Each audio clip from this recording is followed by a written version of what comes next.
तो नमस्कार, का हाल बा रउआ लोग के। और हम बात कर रहल बानी एगो भोजपुरी के बुजरी के बारे में। जौन ई बुजरी भोजपुरी में उड़ेल बिया गुजरी गुजरी। जी हाँ, हम अनुपमा जी के बात कर रहल बानी। अभी अनुपमा जी हाले में पवन पावर स्टार पवन सिंह के बर्थडे मनल ह। ओ बर्थडे में अनुपमा जी के बुलावले ना गइल ह, ना एंट्री देलहन पवन सिंह।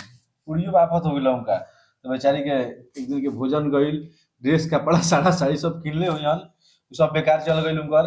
तो उ बेचारी आके अपन व्यंग कसे लगली मीडिया में। का कहतड़ी कि हमको बुलाया नहीं गया, ये फलाना चिलाना चिलाना सब कहली अपन। पवन सिंह का आरोप लगा होता है कि पवन सिंह का मेंटली डिस्टर्ब है, तो किसी का सुनते नहीं है, कान का कच्चा है। कच्चा है कि पाकल तू ही जान गइलू हैं।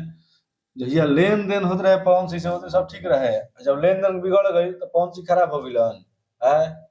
गुजरो सुधरो। यही अनुपमा यादव आप ही बोली थी कि पवन सिंह जी ने मुझे 5 लाख रुपए स्टूडियो खोलने के लिए दिए थे। उस समय पवन सिंह ठीक थे, ओकर क्यों ना सिखावत रहे उनका के ऐसे मत करो ऐसे मत करो। आज ना बोला नहीं बोला तो सब दिक्कत हो जाता तारा। तो सुधारा, कंट्रोल करा, पटर पटर जीभ जुबान लगावल कम करो। का कहता हूँ कि चुनाव में उनके लिए बहुत सारा मेहनत किए थे, ये किए थे, फ्रांस के लिए अच्छे किए थे हैं। मेहनत आप ही की थी, आप ही एक लेडी सिंगर हैं, और कोई वहां नहीं गया था। बहुत सारे लोग गए, सोना सिंह गई थी, सब लोग गया था, वो लोग मेहनत नहीं की है। आपसे बेसी वो लोग मेहनत की है, लेकिन कभी लाइव में आकर नहीं बोली।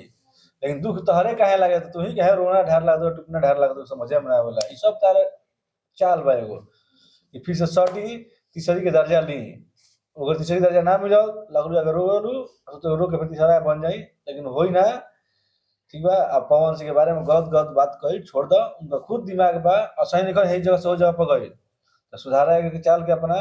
बाकी फिर अगला वीडियो में बनल। जय हिंद, जय हो।